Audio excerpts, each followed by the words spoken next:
Thank you, Joe, and good evening, everyone. It's been said that a good teacher can inspire hope, ignite imagination, and instill a love of learning. A great teacher doesn't just leave all that to chance. A great teacher takes an evidence-based approach to inspiring hope, igniting imaginations, and instilling that lifelong love of learning. So thank you all for making the time to explore these approaches with us, whether you're joining us for one full day of the conference or just for the public lecture this evening. Like you, we in the Faculty of Science are staunch proponents of applying cognitive science to teaching and learning, and we have a vested interest in this knowledge base. In September, as Joe said, we'll welcome back our nearly 7,000 new and returning undergraduate students. And as a parent who's sending a student off to university, I know that it's expensive. It's a big investment, and we want to make sure it's valuable. This, as Joe said, makes us one of the largest faculties at McMaster University and in all of Canada, and we aspire to be the best. We want to measure our successes by the caliber, not just of what our students do, but of our teaching and the achievements of everyone, including our staff, our students, and our faculty. So we're proud to join the McMaster Alumni Association, the Office of the President, and the McPherson Institute in once again supporting the McMaster Conference on Education and Cognition. On a personal note, I would like to thank the volunteers who have gone above and beyond in organizing this year's conference. I know there are many of you out there, but I'm just going to signal a few. Michelle Cadu, Irina Gillick, Paulina Jezkovka, and Joe Kim. Together with your team, you've brought together leading experts from across North America and given us an incredible 2 days in which to explore evidence-based approaches to teaching and learning. Just before I introduce our speaker for this evening, I want to say I attended the lecture that Joe opened with this morning and some of the sessions this morning, and I learned something new too. It really struck home to me the fact that very few of us are super multitaskers. I thought I was one, but I wasn't able to do the task of categorizing all the words in a sentence and then remembering the sentence. So I think I want to translate along through something, whether you were able to attend that this morning or not, and that is that few in this room, potentially 2%, might be a super multitasker. For those of you who are mere humans like me, you will get the most out of this lecture, and for your compatriots around you, they will get the most out of it if you don't multitask. So if we all collectively decide that we're going to put away our phones, we're going to put away our laptops, and just attend to the lecture, I think we'll get more out of it. See, I'm learning. I also went home and downloaded Wunderlist. Okay, so one of those experts we're talking about is tonight's keynote speaker. He's the primary investigator at the Motivation, Metacognition, and Learning Laboratory at Boston College. He leads a team in investigating students' beliefs about their ability, learning, and motivation, and how these beliefs influence their engagement in academic tasks. At the broadest level, he's interested in what it takes for students to become effective, independent learners, a topic of keen interest to educators and parents alike. Our speaker graduated with a BA in philosophy from Columbia University and a PhD in social psychology from Northwestern University. He completed a postdoctoral fellowship in cognitive psychology at Columbia and was an assistant professor at the University of Maryland before joining the Lynch School of Education at Boston College. This evening, he's sharing his lab's research into beliefs about the nature and ability of effort and their role in learning, parenting, and teaching. Please join me in welcoming to McMaster University, David Miele.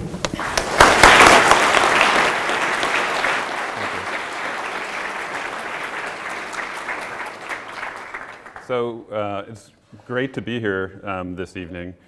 I'd like to start off by thanking Joe Kim and the other conference organizers and just McMaster University for inviting me to participate. It's really an honor to speak with you. Let me begin by giving you a little preview of what I'll be talking about this evening. So as most of you are probably aware, research on students' growth mindsets has grown quite popular in recent years. However, these mindsets are just one understanding in a complex constellation of beliefs that students hold about the nature of intellectual ability and effort. And many of these beliefs have important implications for students' motivation and learning. So in the first half of this talk, I'll explore this complexity with a particular focus on students' effort source beliefs, that is, their beliefs about whether intellectual effort originates from internal or external sources. Importantly, students' motivation and learning are not solely influenced by their own beliefs about ability and effort. What parents and teachers believe about the nature of ability may influence the ways in which they support children's learning. In the second half of the talk, I'll discuss research suggesting that parents and teachers with strong growth mindsets are more likely than those with weak growth mindsets to engage in autonomy supportive instructional practices and less likely to engage in controlling practices, particularly when working with a student who is perceived to have low levels of ability in a particular domain. And if you don't know what I mean by some of these terms, like autonomy supportive practices or controlling practices, I will elaborate as we get into the talk. So, although growth mindsets is a term that sometimes gets used in a very general sense by the lay public, researchers take it to mean something quite specific. So growth mindsets are based on the belief that a particular trait or human characteristic, such as intelligence or intellectual ability, is malleable and can be improved over time. And in contrast to this, the idea of fixed mindsets is that the same characteristic is really static and can't be changed. So this evening, I'll be talking specifically about growth mindsets regarding intelligence and intellectual ability. However, you should keep in mind that there are many other types of mindsets that have been explored in the research literature, such as mindsets concerning the nature of personality, the nature of morality, and even the nature of relationships.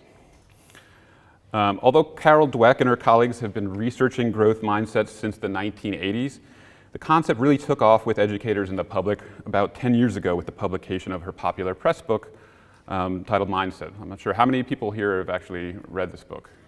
Okay, so a decent number of people. With respect to how mindset research has been covered in the press, some headlines have made bold but reasonable claims, while others seem to have overstated the positive outcomes associated with holding a growth mindset. One headline from an article by Dweck even portrayed growth mindsets as a kind of panacea for the broad social and political problems of today. It's not surprising then that there's been a bit of backlash against the concept of mindsets, both by researchers and the media. Some headlines certainly haven't pulled any punches when it came to voicing this criticism. This is one angry geneticist. Of course, this has put Dweck and other researchers in the defensive position of trying to explain why mindset interventions don't always work or why they only work for some groups of students. But what I want to delve into this evening is not what the problems are with how we teach educators and students about the concept of growth mindsets, but rather the possibility that we've been focusing too narrowly on one type of belief about ability. In actuality, there are other beliefs about the nature of ability and effort that may have important implications for motivation and that may be just as easy to shape via intervention as mindset beliefs are. Perhaps interventions that focus on broader clusters of motivationally relevant beliefs rather than just a single belief may yield more robust outcomes. So to begin exploring other motivationally relevant beliefs, I think it's helpful to first understand how growth mindsets are supposed to impact motivation. So let's begin with an example.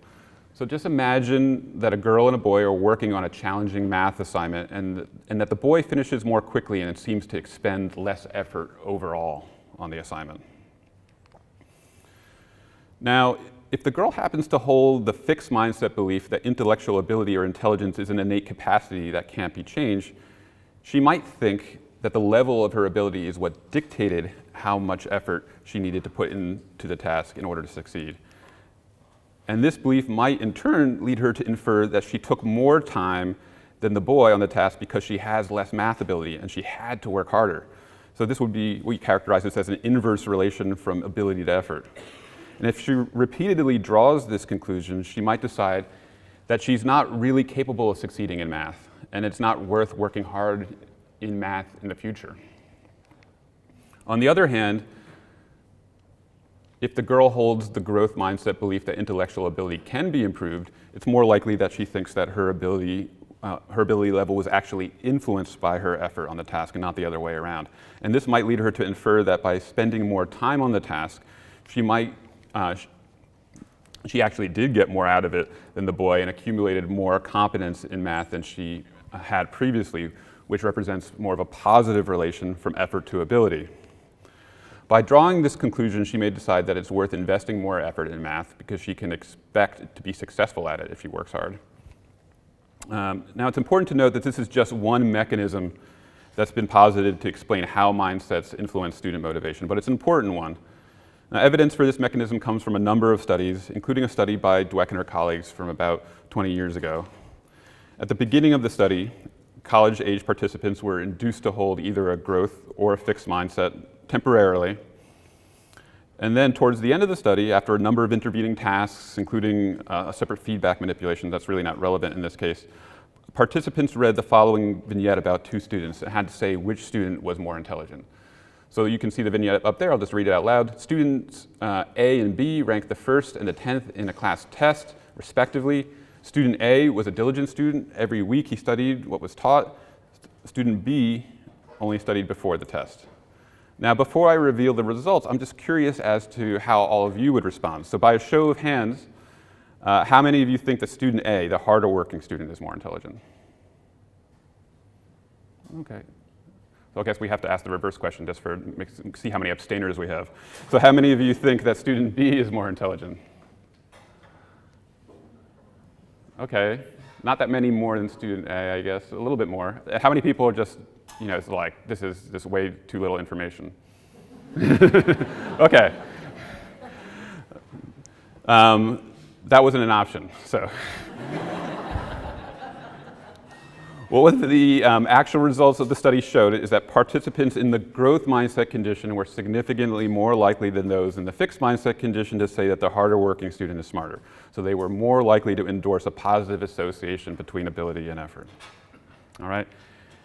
Interestingly, other studies exist that seem to suggest that mindsets sometimes play less of a role than the previous study would suggest when students are assessing ability. So for instance, in an earlier study by John Nichols, the participants viewed four photographs that each showed two students working at a desk solving puzzles with pen and paper. Now, one student was depicted as working in all four photos, kind of like in a sequence, whereas the other student was depicted as not attending to the task in the middle two photos, right? So it was clear that one student was kind of, slacking off a bit, whereas the other student was working hard the entire time. However, both students were described as receiving the same score on the task. Similar to the previous study, the participants were asked whether one of the students was smarter at the puzzles than the other. They were also asked several related questions to explore their thinking about the scenario. So again, before I show the results, how many of you, by show of hands, think that, and really try to force yourself to come down on one side or the other, how many of you think that the high effort student is the smarter student? Okay, and how many of you think that the low effort student is smarter? Okay, so there's clearly a much greater number in this case who think that the low effort student is smarter in this situation at least. So in contrast to the previous study, 100% of the 27 college participants who gave responses to these questions were judged to be holding a kind of positive, an inverse view of the relationship between ability and effort. That is, they seem to think that the low effort student in this case was the more intelligent student. So the question becomes, how can we reconcile the results of this study with the results of the previous study? Surely at least some of the college students must have held a growth mindset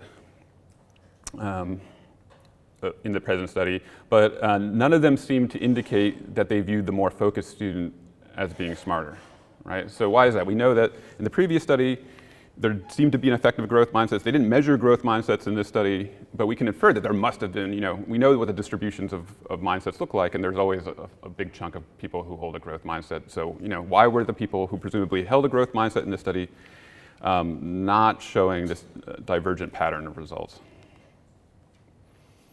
Well, perhaps there are important contextual differences between the scenarios from the two studies, such that there are certain conditions under which mindsets are not particularly predictive of how students reason about ability and effort. After all, it seems unreasonable to expect people's judgments to always be governed by the same set of stable, long-term beliefs, such as their mindsets, especially given what we know about how people's thinking can be shaped by features of the environment. Just consider our initial example of the girl and boy working on the same task.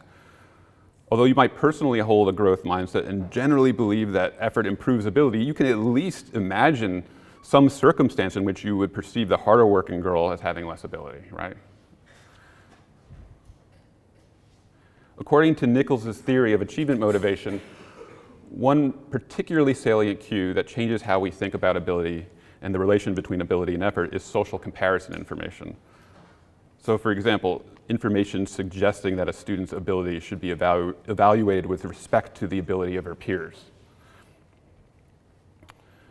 Such information leads people, according to Nichols at least, to conceptualize ability as an underlying capacity that limits the productiveness of one's efforts.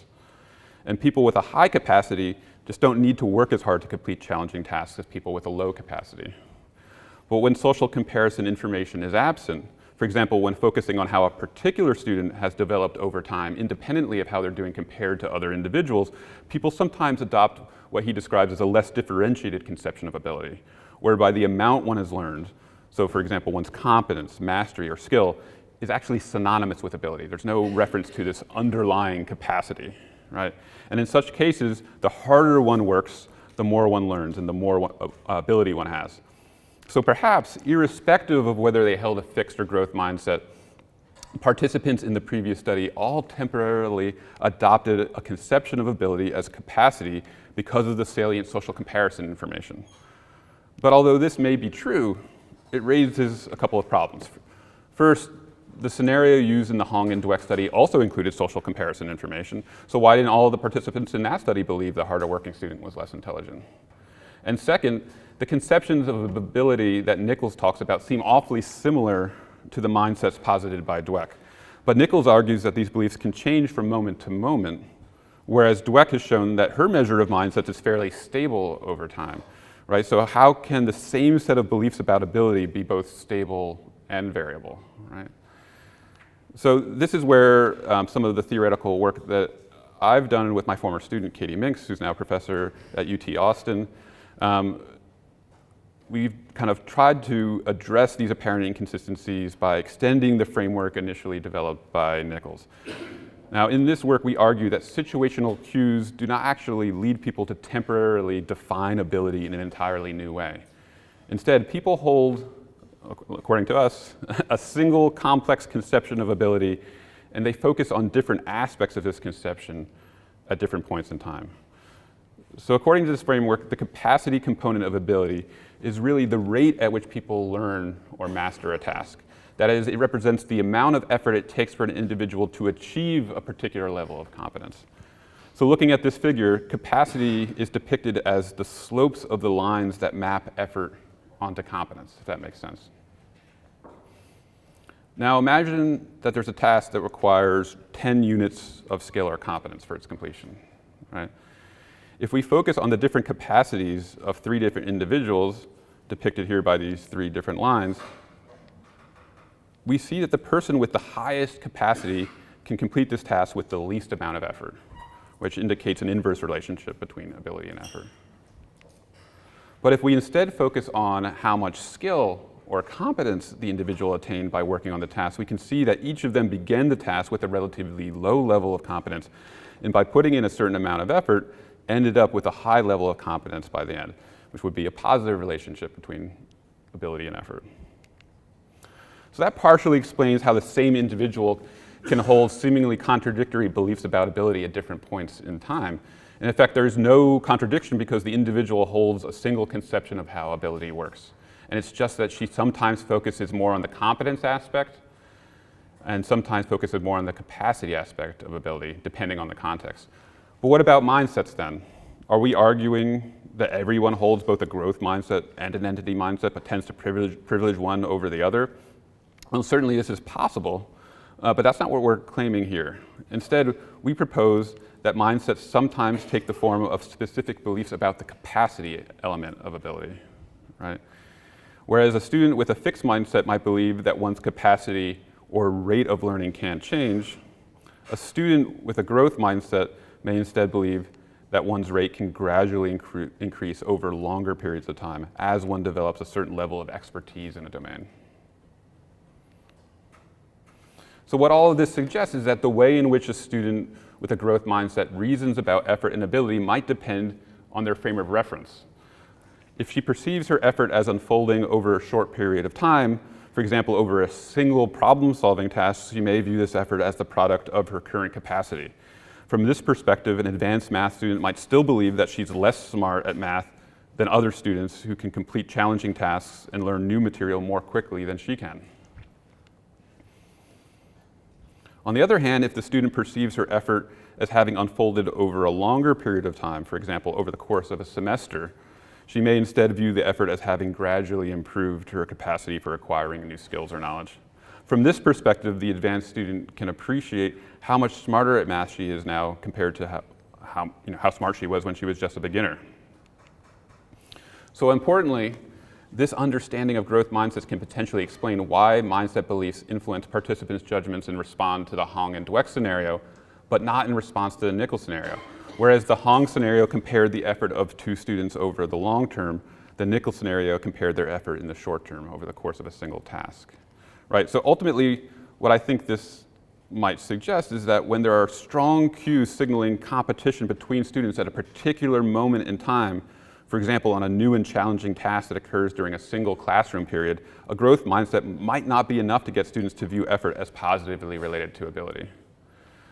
However, and this is a big caveat, it's really important to note in this case that there are other reasons why the results of the two studies may have differed. So our framework and the speculative proposals that I've been discussing really are still in need of empirical testing. In regards to my talk as a whole, the larger point is that the effect of growth mindsets on students' ability assessments and consequently on their motivation may depend on contextual factors such as classroom practices that are still not completely understood by researchers. And perhaps these factors need to be taken into account in order to make mindset interventions more effective. Now, as I move on to the next topic, one thing worth noting is that despite the differences in the work of Dweck and Nichols, both researchers focus on how students' conceptions of ability influence the ways they reason about ability and effort. However, if you think about it, this work has really focused on only one half of the ability-effort equation. In addition to examining how students conceptualize ability, we should also investigate how they conceptualize effort. And towards this aim, Katie and I drew on research from the developmental and metacognition literatures and introduced the distinction between task-elicited and self-initiated effort to the literature on student motivation. So when a student, or rather when students in general perceive effort to be task-elicited, they view it as an automatic response to the changing demands of the task. Thus, high levels of task-elicited effort are perceived as having been elicited by the subjective difficulty of the task and are therefore a sign of low ability. That is, the harder an individual has to work to accomplish something, the less ability she must have in that particular domain. Okay, this is in contrast to when students perceive effort as self-initiated, in which case they view it as a deliberate attempt to go beyond the basic demands of the task. It's therefore not indicative of low ability, and to the extent that students believe that people with high levels of academic motivation exhibit high levels of achievement on average, self-initiated effort may in some cases actually signal high levels of ability. So to test this set of hypotheses surrounding the idea that effort source information kind of moderates the perceived relationship between effort and ability in the same way that mindsets do, we conducted several studies in which we presented college participants with vignettes that describe students exerting high versus low levels of effort on a variety of tasks across a number of different domains. And across conditions, we varied the students' reasons for working hard or not working hard. We also varied whether we included information about how participants scored on the tasks. So for instance, in one scenario, 2 college students were described as working on a math task, but one student was described as putting in more effort than the other student. And in the task elicited version of the vignette, we said that the two students were equally motivated, but the harder working student found the task to be difficult, whereas the other student found it to be easy. In contrast, for the self-initiated version of the same vignette, we said that both students found the task to be equally challenging, but that the harder working student was motivated to work hard. They worked harder because they were more motivated, not because it was so difficult for them, whereas the other student wasn't that motivated. And after each vignette, we asked participants to rate which student's ability was higher. So looking at the results, I'm going to show you participants' ratings from 3 types of vignettes. Positive numbers along the y-axis indicate that participants thought that the harder working student had more ability, and negative numbers indicate that they thought that the student who didn't work particularly hard had more ability. First, we can see that when students' effort was depicted as having been elicited by the task, participants thought that the low effort student had more ability. Next, in the control condition, where no effort source information was provided, we see the same effect but to a lesser extent. And finally, when the student's effort was depicted as being a product of their motivation to work hard, the low effort character was no longer perceived as having more ability, and if anything was perceived as having less ability. Importantly, these differences between conditions only emerged when no score information was presented. So effort source information seems to be taken into account by students when actual performance is somewhat ambiguous. So what I've been looking at more recently is whether students have general beliefs about effort source that they spontaneously draw on when assessing their own and others' abilities, in the same way that they hold these mindset beliefs and carry them from one situation to the next and then draw on them in different circumstances. So in the absence of effort source information provided by an experimenter, we wanted to see, do students draw on a tendency to view effort as task elicited or self-initiated in order to evaluate people's abilities? So in this study, we presented participants with vignettes that were very similar to the ones we used in our previous paper, except that they only contained information about level of effort and not about effort source. And each vignette only described a single student who either worked hard or put forth relatively little effort. So for this study, all the vignettes were set in a math context. And after participants rated the ability of the student in each of the vignettes, they completed a novel effort source beliefs measure that I developed. The measure consists of 6 separate scenarios in which one student is described as working hard on a math assignment compared to another student. And then for each of those scenarios, participants have to rate 2 potential reasons why one student worked harder. One reason is always task elicited in nature, and the other reason is always self-initiated in nature. The self-initiated reasons vary from being more extrinsic in nature to being more intrinsic, meaning they were motivated to attain some kind of external reward, or they were motivated because they deeply enjoy working on the task. With the self-initiated items, I simply wanted to capture the fact that one student was more motivated to deeply engage in the task than the other, regardless of their reasons for being motivated. The final scores for the measure were calculated by subtracting the mean of the self-initiated items from the mean of the task-elicited items, such that positive scores indicated a tendency to view effort as being task-elicited. Okay, so for all the figures I'm going to show you, we estimated mean ability judgments at 1.5 standard deviations below the mean for participants with self-initiated beliefs, and 1.5 standard deviations above the mean for participants with task-elicited beliefs. So effort source beliefs are depicted along the x-axis, and ability judgments are depicted along the y-axis. And as you can see, we found a significant interaction such that participants who tended to perceive effort as task elicited rated the ability of students who put forth low levels of effort on an academic task significantly higher than did the participants who tended to view effort as self-initiated. And there was a non-significant trend in the opposite direction for the high effort student.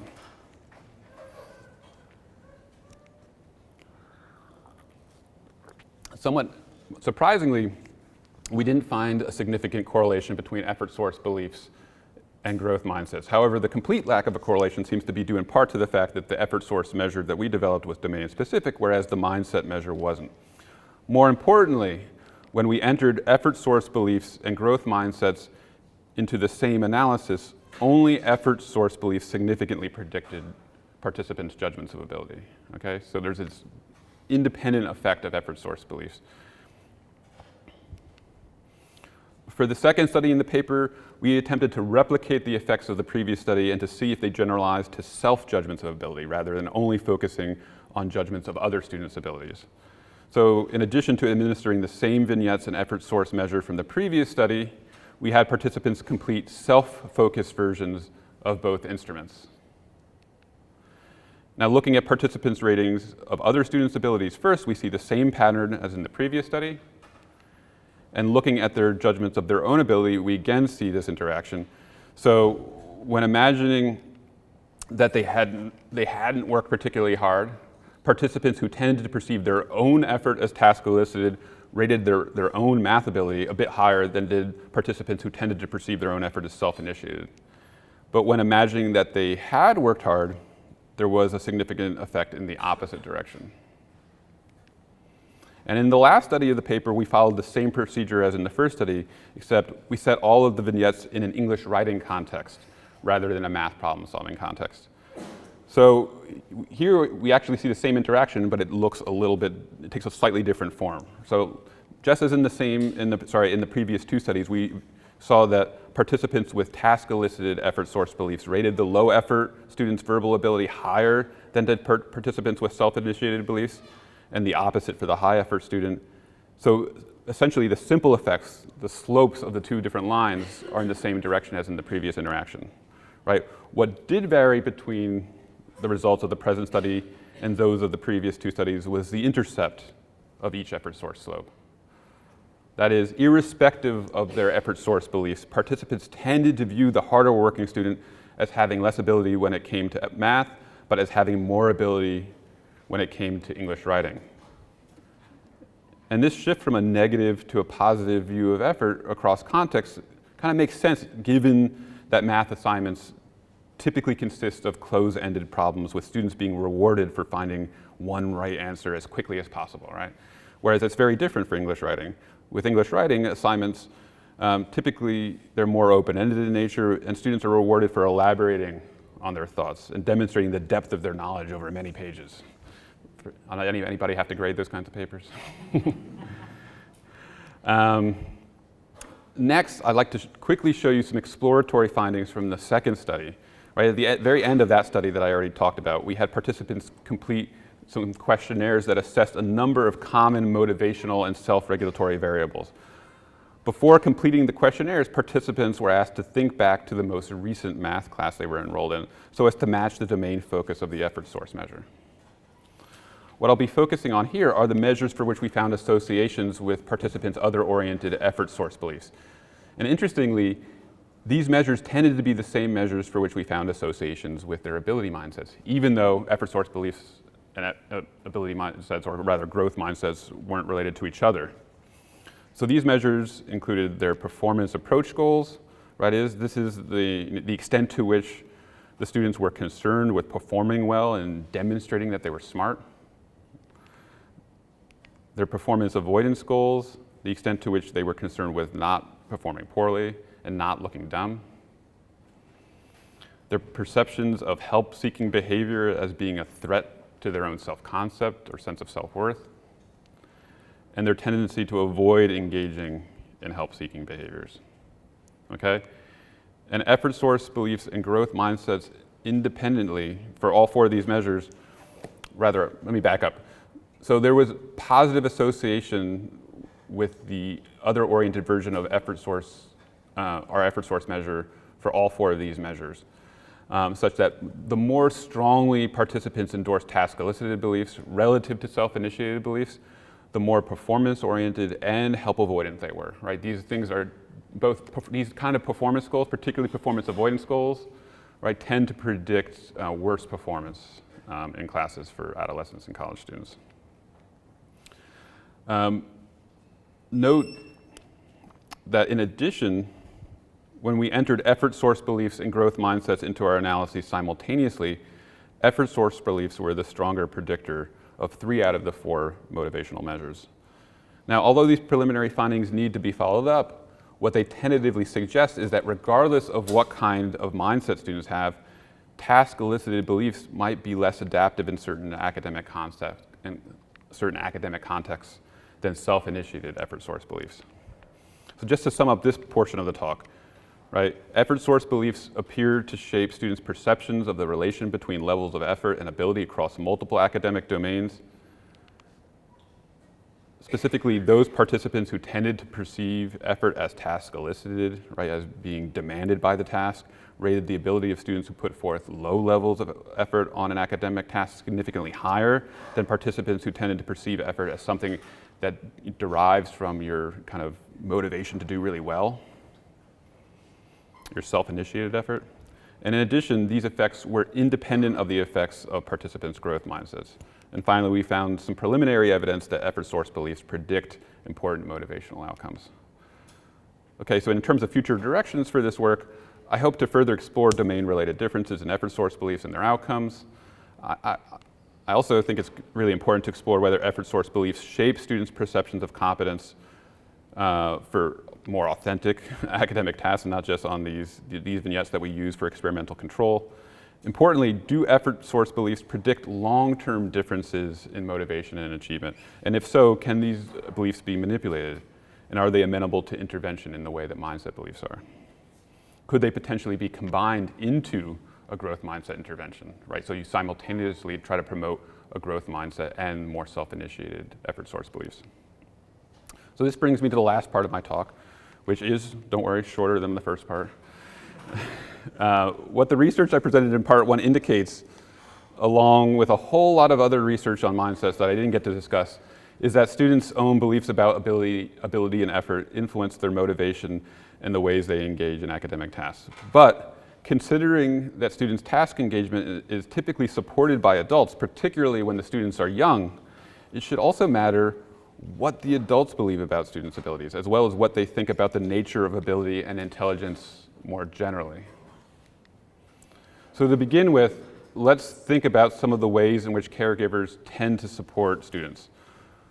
One important distinction has to do with providing children with enough room to learn from their mistakes and to not be discouraged, while at the same time making sure they receive enough help to perform tasks that would be too challenging for them to complete on their own. Right? Researchers sometimes refer to this as the distinction between controlling and autonomy supportive behavior. Controlling behaviors include such things as issuing commands, providing external incentives, and expressing frustration when children are struggling.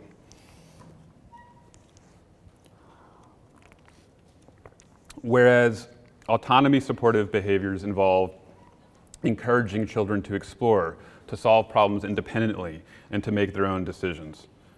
And research has shown, very generally, that controlling behaviors tend to have more negative effects on motivation and learning, while autonomy supportive behaviors, as you might guess, have more positive effects on the same outcomes. So how is it that parents and teachers' mindset beliefs come to influence their engagement in these different types of behaviors? Well, one possibility is that parents with a fixed mindset care less than parents with a growth mindset about helping their children to improve their abilities over time, and care more about making sure their children perform well and demonstrate that they're smart.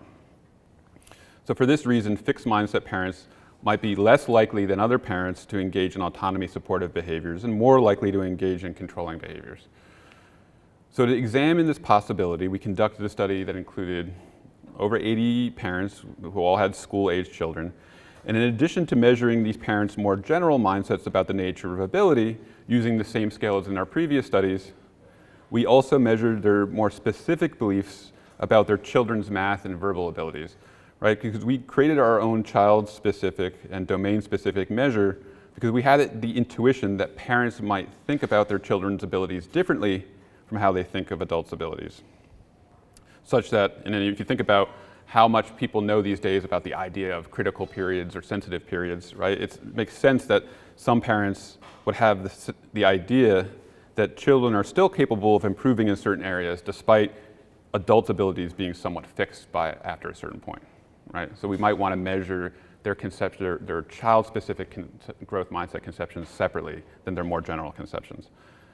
Next, parents were asked to imagine their child as a preschooler who was struggling to complete a challenging math or reading task. And they were then asked to report how likely they would be to engage in 8 controlling behaviors, such as telling your child the correct answer on the math task, and 6 autonomy supportive behaviors, such as explaining or giving hints about the problem without actually solving it for the child. Right? Finally, at the end of the study, we asked parents to report how frequently they had engaged in different math and reading related activities with their child over the past month. So for example, how often had they engaged in any activities that involved using a calculator or telling stories? Our hypothesis was that the more parents endorsed the growth mindset, the more likely they would be to engage in activities that they perceived as helping their child to improve in a particular academic domain. First, I should say that I'll be focusing here on the math domain, which showed the strongest pattern of results, but the results in the verbal domain were quite similar. And I'll also be focusing on the child-specific scale we developed because that was really the focus of this particular paper. In the figure, parents' mindsets are graphed along the x-axis. Because most parents tended to be growth-minded when it came to their children's abilities, what we're looking at here on the x-axis is the difference between parents with a really strong growth mindset and parents with a relatively weaker growth mindset. That is, parents who may have acknowledged that some aspects of ability are fixed, even if overall ability can be improved.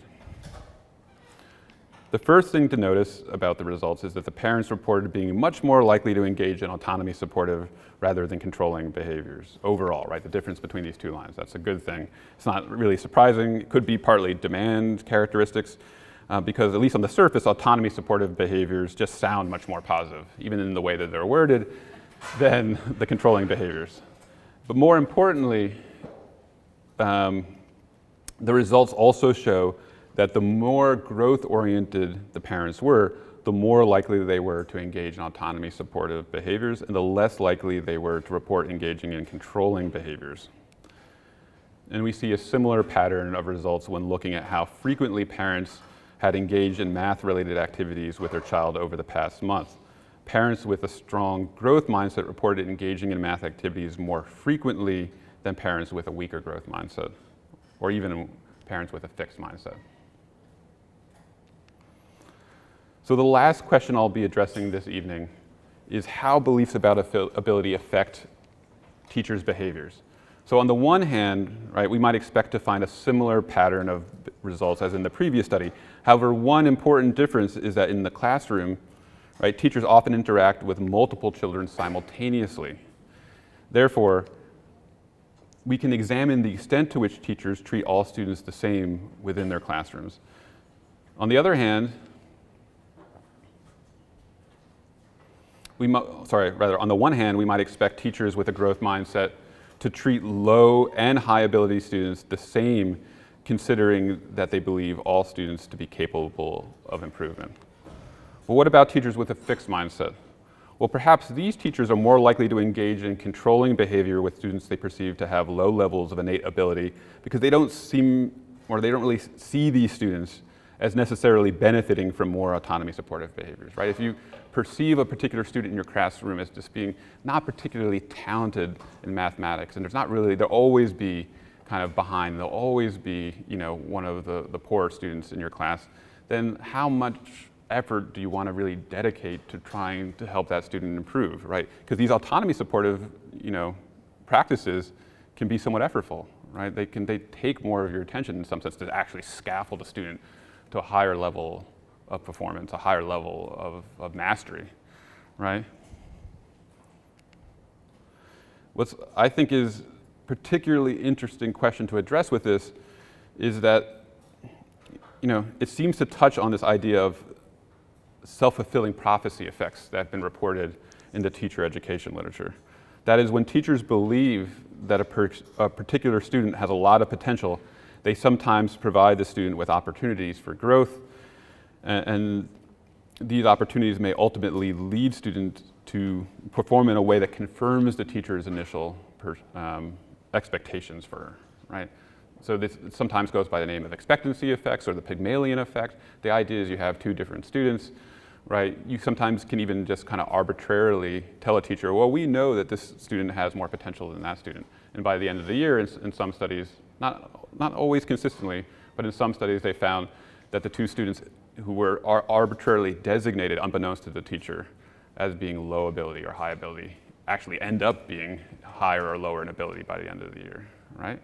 So the question is, I mean, this is getting a little ahead of myself, but if we do find that teachers with a fixed mindset or less of a growth mindset engage in more differential treatment, right? Does this in some way predict that they're more likely to exhibit these kinds of expectancy effects in their classrooms compared to other teachers? So for this particular study, we collected data from a sample of over 240 currently practicing elementary school teachers who had graduated from some elementary education program, whether it's undergraduate or master's at Boston College over the past 30 years. And these teachers were randomly assigned to complete a questionnaire that focused on either the math or language arts domain. So all teachers were asked to think about a student that they had worked with who had a low level of ability in that domain, as well as a student who they perceived as having high ability in the same domain. And they had to spend about 2 minutes writing about why they believed each student had low or high ability, as they said, right? After they wrote about a student, they were asked to imagine that he or she was struggling to complete a challenging math or language arts assignment. They then had to rate how likely they would be to engage in various autonomy supportive and controlling behaviors with the student. So this is a kind of teacher version of the same kind of scale that we use with the parents. And finally, we administered several different mindset measures to the students, including a version of the domain-specific measure we had administered to parents in the previous study. However, the analyses I'm going to discuss here focus on the general mindset measure because this is the measure that yielded the most consistent effects across the multiple studies in our paper. As with the previous study of parents, teachers tended to have a growth mindset. So what we'll be looking at again are differences between teachers with a very strong growth mindset and teachers who had a relatively weaker growth mindset, but not necessarily a fully fixed mindset. Looking first at the teacher's self-reported behaviors with the high ability student, we see the same basic pattern we saw with the parents, right? That is, the more growth-oriented teachers were, the more likely they were to engage in autonomy-supportive behaviors, though this effect was somewhat weak, and the less likely they were to engage in controlling behaviors with the high-ability students. But importantly, this pattern was even more pronounced when it came to working with the low-ability students, right? So what this means is that individuals with weaker growth mindsets were less likely to use autonomy supportive practices and more likely to use controlling practices with low ability students compared to high ability students. Now, individuals with stronger growth mindsets also engaged in this differential treatment, but to a significantly lesser extent. Right? So summing up part 2 of my talk, we saw that both parents and teachers' growth mindsets predicted the kinds of practices they were likely to engage in with children. The more they endorsed a growth mindset, the more likely they were to engage in autonomy supportive practices and the less likely they were to engage in controlling practices. And for teachers, this pattern was particularly pronounced when it came to interacting with students perceived to be low in ability. Now, in terms of future directions, we just finished this past year conducting a study in about 40 elementary school classrooms with both teachers and their students to see if the differential treatment effects that we expect to observe amongst the teachers with weaker growth mindsets actually exacerbated initial differences in ability or achievement over the course of the year. But we haven't analyzed that data yet, so we're really eager to see what comes out. Ultimately, the question is, are teachers with weak growth mindsets or even fixed mindsets particularly likely to exhibit self-fulfilling prophecy effects? Okay, so finally, in considering all of the research I discussed this evening as a whole, I think there are a couple of key take-home points. First, although existing research on growth mindsets has been quite productive, it's had what seems like an overly narrow focus, okay? What we've seen this evening is that in addition to beliefs about the malleability of intelligence, students hold other meaningful beliefs about the nature of ability, as well as meaningful beliefs about the nature of effort. And in the second part of the study, we saw that it's not just students' beliefs that are important to study. What parents and teachers believe about ability seems to affect how they end up supporting students. Ultimately, growth mindset research is promising, but perhaps more complicated than people initially thought. Luckily, there are a number of really talented investigators, colleagues that I have at other universities who are conducting innovative research to really expand our understanding of how these beliefs affect students' achievement and motivation. Thank you.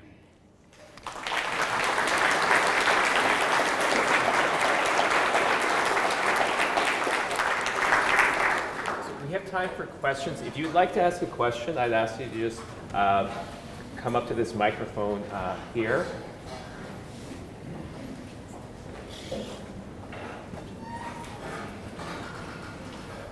We'll start off with Laura.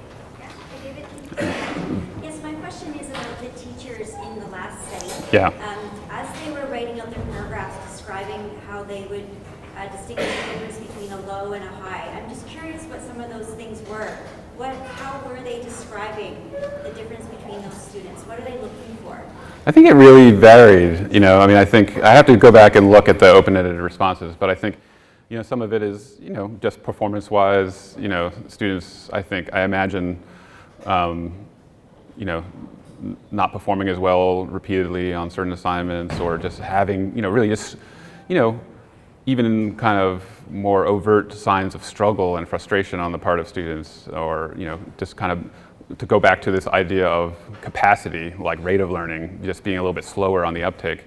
Interestingly, there was also a number of teachers, when they would talk about low ability students in particular, who also indicated that a particular student might have a disability in a particular domain. Right, and actually, we were interested in whether teachers who work with a lot of students with disabilities, so special education teachers in particular, might respond differently, to some of these prompts. So what you did is we actually we included in a secondary analysis like a measure of special education teaching status to see if that would change the results. But the pattern still held even when we kind of controlled for that. I'm curious. My daughter's in grade 2, and I keep getting these notes from her teacher saying she needs a lot of help. She's asking for extra help, and it's on these report cards as though that's a bad thing. And I'm getting this, and so I'm really curious how, if teachers look at a child who's struggling and asking for help and needing extra help and taking longer time to finish a task, which you were kind of touching on, do they then characterize that child as a low learner? Yeah. Because I keep wondering why it seems like a bad thing that my daughter's advocating for herself and asking for help. So I'd love to know what teachers think about that. Yeah, it'd be, I think, I'm interested in also measuring teachers' effort source beliefs, right? Because we saw that there was this relation between, this perception of effort being task elicited and this avoidance of help seeking on the part of students, right? Even though that's just very preliminary finding. But, do teachers who have these task elicited beliefs think in the same way? In which case they might think, well, if this student's having to ask me for help all the time, it's not because they're really motivated to improve, it's because they just, they're not as smart as the other students who can figure this out on their own, right? So, but it gives, you're right, I really should do is code those responses, code the things they're saying and then analyze it by virtue of what their self-reported mindsets were. Yeah. Sure. Yeah, it just makes me, for this, some of you might have looked at some of the controlling practices, an example, that we gave and think well, what teacher would ever endorse that? But, I talked to, parents or colleagues who have, young children who are of that age in elementary school, and they're actually tell me things yeah, that their teacher told my daughter that she's just not a math person, and that she really, she should, essentially kind of find her own strength, So even though it seems oh, well, who would ever really admit to saying that? This stuff actually happens in classrooms. And so what's interesting is if we ever had the resources, we're thinking about maybe writing a grant, to study this more in depth, really get into the classroom and do observations, right? I think there's a chance you might even find stronger effects than we find with just through self-report, because how many teachers and also parents really are just kind of know what they're supposed to say, or at least don't think that I wouldn't do that. But in the heat of the moment, right, we all do that in some cases. We all act in ways that sometimes are less desirable than we would like when we're under stress or under pressure.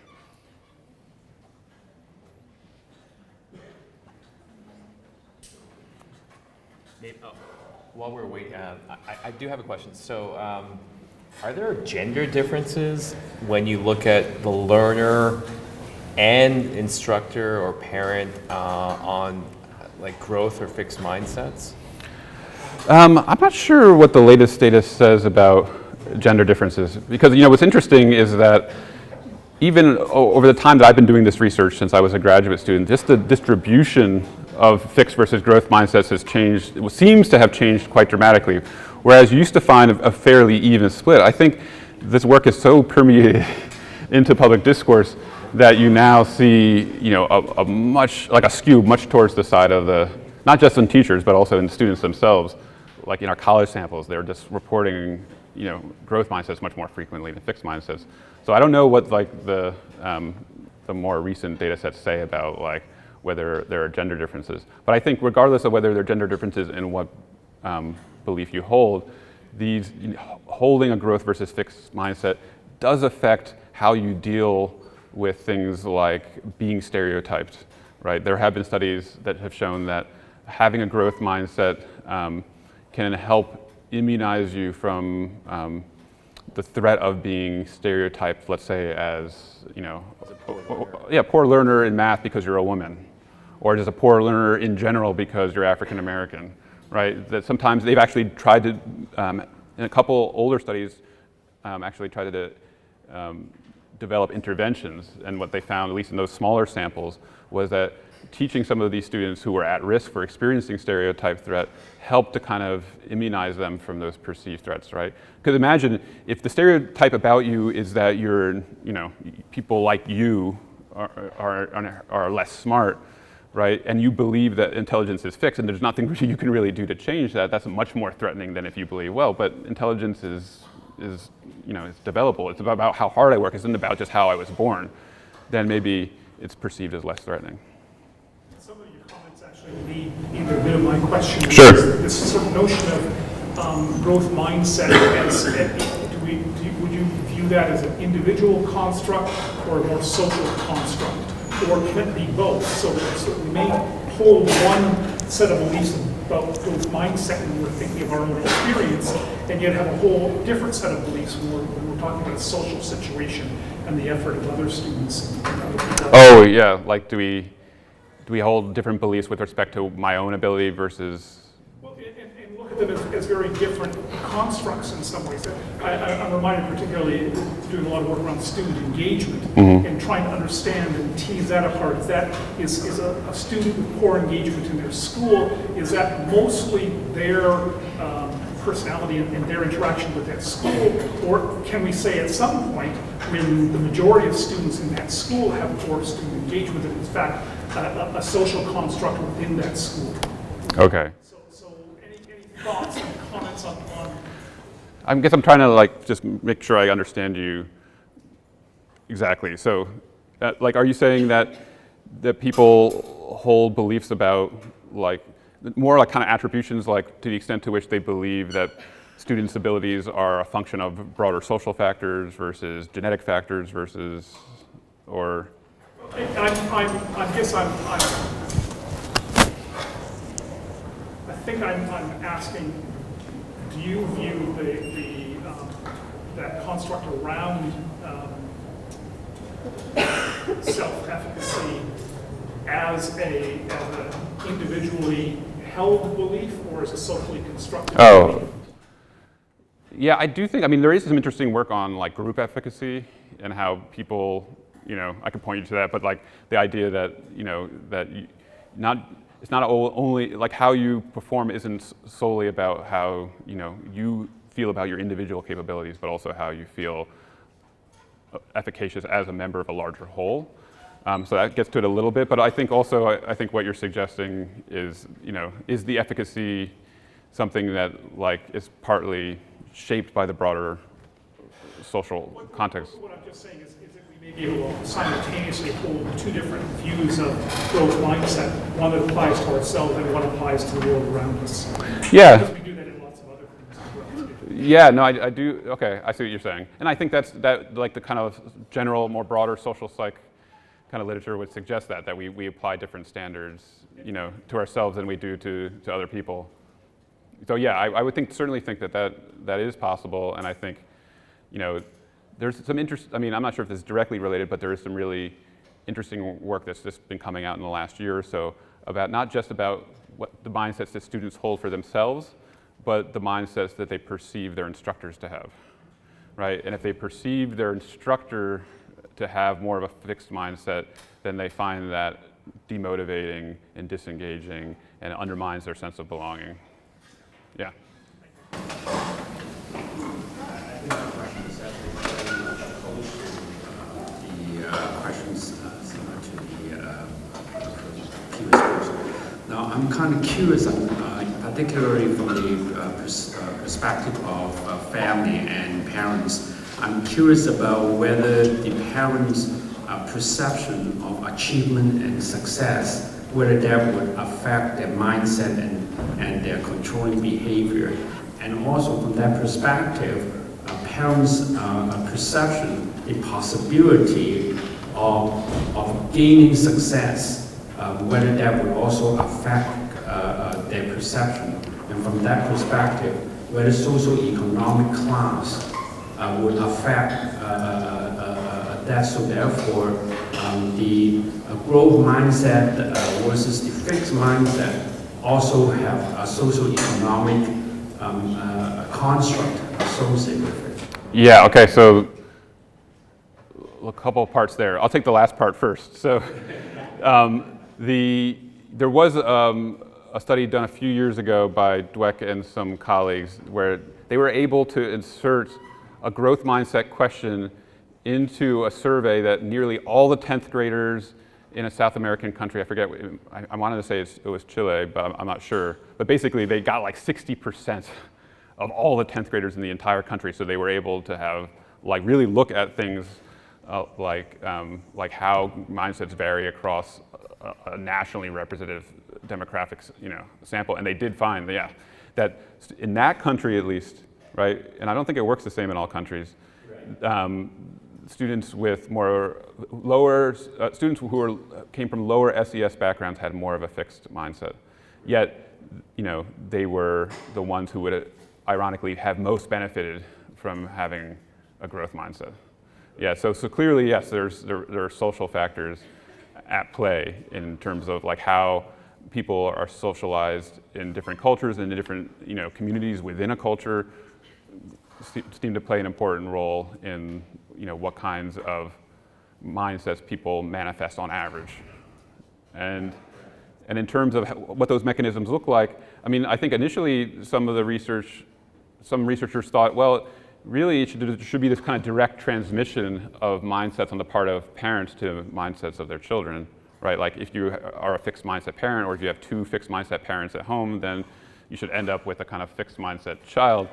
But there was, I think, a paper a couple of years ago by Kyla Heimovitz and Carol Dweck, where they looked for that, and they didn't find any relationship between parents' mindsets and child mindsets. What they found was that parents' beliefs about the nature of making mistakes and the nature of failure is what predicted children's growth mindsets. So when, what was the kind of language they were using around what it means to make a mistake?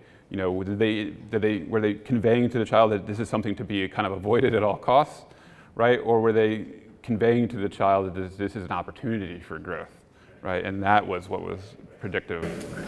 So that's why I'm kind of curious about, that the whole sense of, I don't know whether is caused generational versus a perceived social opportunity. So therefore, if there is a perceived limited social opportunity and success, whether that would affect both the mindset and also the parenting involvement in the learning. And the approach in that parenting involvement in the facilitation of the children's learning. Yeah, I see also what you're getting at now. And I think this doesn't directly answer your question, but I'll give a quick shout out to my postdoc who's not here, Alex Broman, who's Canadian. And he has published some really interesting work on people's, what he would call their mindsets about social mobility, right? Do people think, so these aren't like individually oriented mindsets about your internal abilities, they're about whether social class is something that can be, that you can you can navigate. So how much room is there to move from a lower social class or income bracket into a higher one over the course of your life? And what he finds is that for students from more underrepresented or lower SES backgrounds, right, whether or not they believe that there is some room for mobility in society is predictive of their educational engagement and potentially, attainment, although he's looking at the kind of long-term results now. So yeah, I think that speaks to kind of what you're saying. Yeah. So just being mindful of the time, we do have a wine and cheese reception waiting for us. I'm going to ask the last three questioners to ask very quick questions, and then we'll move on. Sure.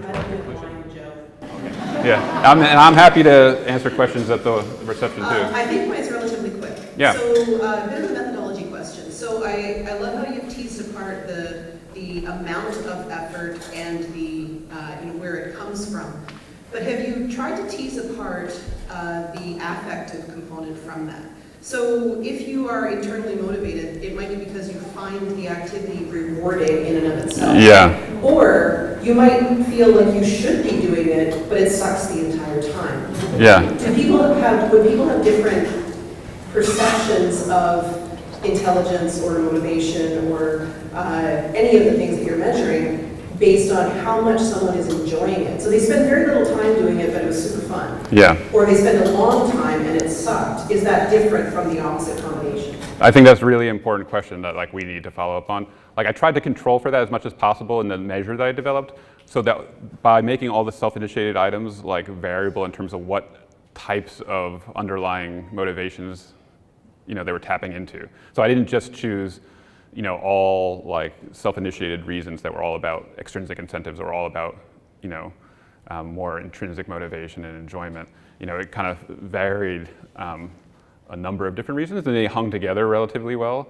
So that was good. But I do think we could potentially now go further, right, and now separate them out, right? Okay, when you're motivated because of enjoyment versus you're motivated because you just want to get the A and make please your parents, right?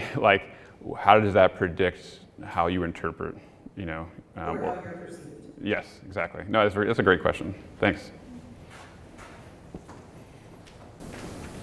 I just have to give a shout out to all the dedicated and caring teachers out there, because I feel in today's political climate that they need support. So I don't know whether I'm emotionally tied to the generalization that was made earlier about teachers, because I found that insulting, but there are a lot of teachers out there who really do care and want to support students throughout, and I was just wondering if you consider variables such as class size, teacher workload, or even teacher expertise. If they're ranking, because I know in the elementary system, teachers may not be coming from an English or a math background. And so if they're having to work with a student who's struggling in a background that they're not confident in, that might skew the results in one way or another too. Yeah, so. Well, first of all, let me just say, if I implied at all that I don't appreciate teachers, then I'm really sorry, because I'm all about teachers. Love the teachers. No. I really do think that teaching is an incredibly important profession. So, no, all I was saying, and the first thing I pointed out, right, was that across the board, all the teachers were endorsing the good stuff, right? Yeah, no, it's just in any profession, right? Any job, any profession at all, you have great people, and then you have some duds that sometimes come across your path. But so just don't let. I don't think that people. I think it's important that we all remember that sometimes you get not one of the best, right? Yeah. Like myself here at Mac as an undergrad, I had a professor that I couldn't believe was allowed to be a professor, right? So but more so just accounting for the variables, right? So I think it would be really interesting to look at if they're ranking someone weak in math and how they're responding to that. How do they rank their own math abilities? Yeah. Well, I didn't have a big enough sample maybe to really look at that, but there was a paper that came out in Scientific Advances this year. They didn't look at school teachers, but looked at college professors and looked at their mindsets, and they had more demographic variables, I think, maybe than we did, or looked more carefully at them, and they found that there wasn't a lot of variables that predicted whether the teachers were holding a fixed mindset or not. What they found that was really interesting, that's just worth mentioning quickly, is that they had a a couple hundred or a few hundred teachers, but they had like 15,000 students who had taken courses with these teachers. And they did like a multi-level analysis. And they found that, you know, to kind of speak a little bit to this idea of how, you know, the way that teachers perceive ability might kind of, in certain cases, increase certain initial differences. That students from underrepresented backgrounds, so particularly students who were underrepresented minorities, right, showed a much larger difference in their performance when they had a teacher who had a growth mindset compared to a teacher or a professor with a fixed mindset compared to students who were from majority backgrounds. So again, like, and I don't necessarily, when I say, oh, okay, well, maybe these teachers who have fixed mindsets are unwittingly engaging in less than ideal practices because of just what they happen to believe about the nature of ability. I'm in no way trying to imply that there's like an ethical failing there. What I'm trying to suggest maybe is that there's room for, you know, intervention, right? That if we can kind of convince, you know, even the teacher who has been in the classroom for, you know, 30, 40 years and really has just, you know, look, I know when, you know, there's just a kid who can't cut it, you know, in my math class, and I've seen it, you know, like you can't convince me that that kid really is ever going to become some talented math student, right? Can we find ways to convince them that, well, actually, you know, that kid still does have potential, and that also just the belief that you've internalized, you might think it doesn't make a difference, but it makes more of a difference than you think. Yeah. And our final question. Hi, my name is Ashley. I'm a second-year student at math, and this is kind of one of my first conferences in terms of metacognition, so if my question seems quite basic and obvious, I apologize. From my understanding, controlling teaching behavior, focuses on performance, there's negative impact on learning and motivation, and does not leave room for mistakes, which does not promote self-motivation in learning. In terms of autonomy supportive teaching, this focuses on your ability to motivate the self, higher ability to learn, leaves room for mistakes, and is generally the more widely accepted and encouraged method of approaching teaching. My question is, how do we differentiate this if evaluations of intelligence and ability are based on performance? If one method of teaching is based on performance, is my question. Does it make sense of what I'm not quite completely clear. So I guess my question is, I come from a background that's very, fixed mindset, very controlling, and yet it produces students who grow up to be very successful adults who are able to, motivate themselves and get those very prestigious, university degrees and jobs, and yet, from where I come from, that method of teaching your child is viewed as the negative approach because it, doesn't actually promote self-thinking and autonomy and whatnot. So yeah, well, first of all, I would say that the idea of what constitutes controlling is also a culturally relative, right? So there have been studies that have looked at differences in perceptions of or preference for control or kind of more